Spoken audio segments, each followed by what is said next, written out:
Hello Mama, welcome to this video. In this video we're going to be talking about what is happening to our newborns in the third week of their life and what is happening to us mamas and what we can do, what we should focus on, and the importance of resting and everything that is happening in the third week. So let's talk about our babies first. So for our babies, this is a continuation of the fourth trimester, where baby longs to have a resemblance of being in the womb.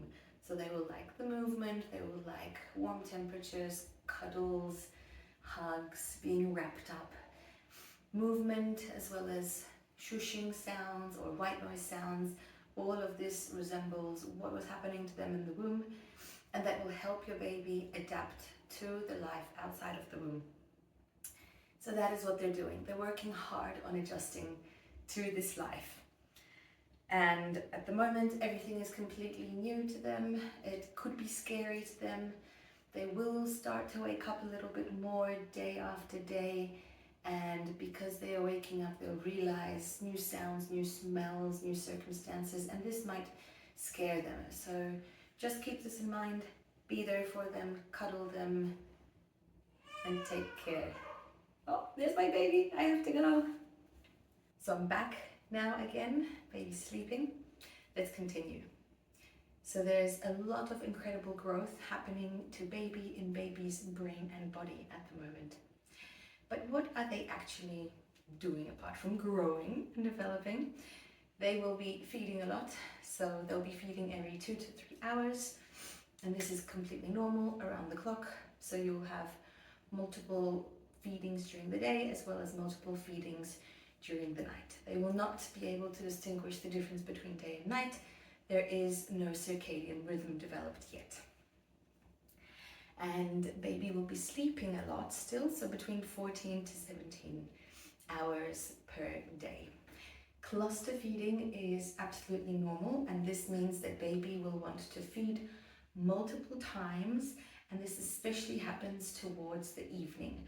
So there are two reasons for this. One is for comfort. They like to suckle, they like to suck. It's one of the very strong reflexes that they're born with. They feel comfortable and close to you and warm and reassured. But on the other hand, it is also because of the baby signaling to the breast that it should start to produce more milk as their growing needs are growing rapidly. And this cluster feeding happens usually around days and weeks 3, 6, and 9. So since we are now talking about the third week, you could be experiencing cluster feeding somewhere in the third week of baby's life. Your baby might be slightly more alert than in the past. They might be catching your eye contact, looking around a little bit more. You'll realize that they start to hear and kind of think more, process more what is happening around them. And also their neck will be slightly strengthening. They'll be able to move their head a bit better. When it comes to challenges that your baby most probably is experiencing, these can be gassiness, this can be colic as well, and digestion issues. This is because the microbiome of your baby's gut is developing, and this will take multiple weeks, if not months, to pass. So what can you do to help baby relieve these gases and indigestion is to do belly massages clockwise, to do bicycle legs with your babies to try to release that gas from them so it doesn't hurt them too much, as well as remember to burp your baby after feeding. You might be hearing your baby is getting louder and louder. So when they were born, they were just doing these tiny whimpers, and now they will be starting to get louder and louder, and you will have the feeling that the crying is getting more intense and louder, and this is correct. Then this will be building up to around 6-8 weeks when it peaks, and then the crying intensity and volume should start reducing again. So this is something that I can definitely attest to and say that this is happening to our baby. At the moment, he hates being changed, hates being undressed, and the cries are really, really loud and frantic, which breaks my heart every time, but that's how it is. And just be aware that this is something normal and that it will pass with time again. Your baby could also have some acne on their little baby face, but this is nothing harmful, nothing to worry about. If you want to do something, you can put some breast milk on those spots and on the face of your baby, and breast milk helps with everything. So mama, remember, your newborn needs you, needs your cuddles, needs your warmth, needs connection, and these first weeks are so important for the foundations of baby's life. You are now connecting to them. You are building these foundations of connection. You are proving to them that he or she has a voice and that you respond to them, that they can be heard. And through these connections, you are building lifelong resilience. So keep that up. Well done, mama. Let's talk about us in this case. So what is happening to us? Your body, your mind, your emotions, you will still be in the recovery phase. Some might be deeper in the recovery phase, some might slowly start to get out of this recovery phase and recover slightly faster. But it's still about healing, resting, adapting to the new circumstances. It is about finding your new rhythm as a mama of your newborn. So when it comes to bleeding, this should be a lot less, and the color is probably pinkish, brownish, beigeish. If you had a C-section or tear stitches, you might be feeling some pulling there, so this is a good sign that the tissue is healing and everything is going in the right direction. You might want to start massaging the tissue of the scar. You can use some oils and creams. Best to ask your gynecologist, doctor or midwife what they would recommend, but for sure it is safe to just use a pure oil, like for example sunflower oil. If you are breastfeeding, you could be experiencing engorgement of your breasts and leaking. This is something that I am experiencing as well. So especially in the nights, I feel that the breasts are leaking a lot. So to retain this leaking, you can put breast pads, or I even had to put some muslin cloth for the night just to make sure to be dry enough. So this is normal, this is your body adjusting to the breastfeeding journey, and it's a good sign. It means that your breasts are responding, reacting, and indeed producing more milk. In the third week, you might still experiencing some mild cramps in your pelvic area. This is a sign that your uterus is still shrinking. For many, it will have maybe already shrunk and gone back to its normal place. Your hormones are still fluctuating.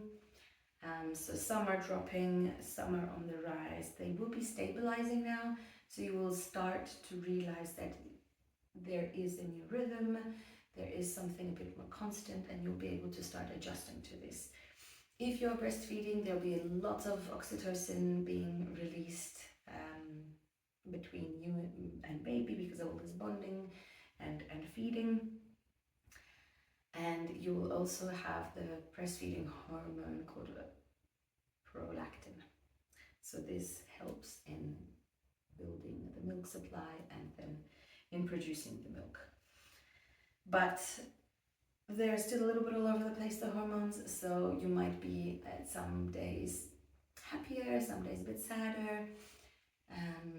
The baby blues should be parting now, so you hopefully are not experiencing terrible sadness and anxiety and massive hormonal fluctuations and emotional fluctuations.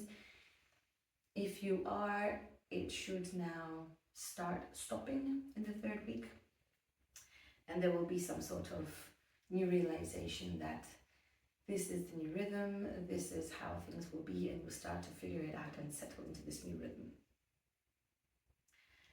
But something that you'll definitely still feel probably for the next weeks, months, is fatigue. This is because, you know, you are around the clock there for your baby, for your newborn and their needs. You're probably putting yourself in the next position and your baby in the first position, and this is extremely tiring.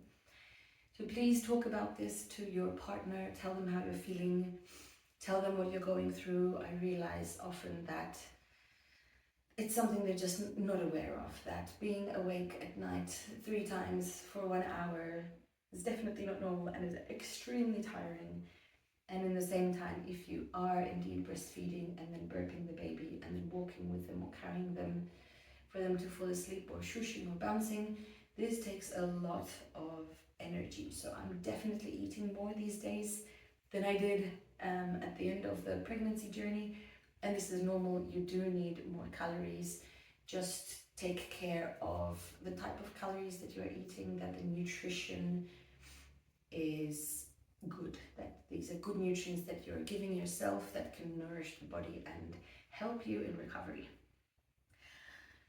So what to do with this fatigue? Rest when you can, sleep when baby is sleeping if you can do that. Get as much support as you can from your partner, friends, family. Ask for help. Talk about how you are, talk about your feelings, talk about what you're going through. Hydration is key, obviously, so nutrition and hydration, as well as socialization.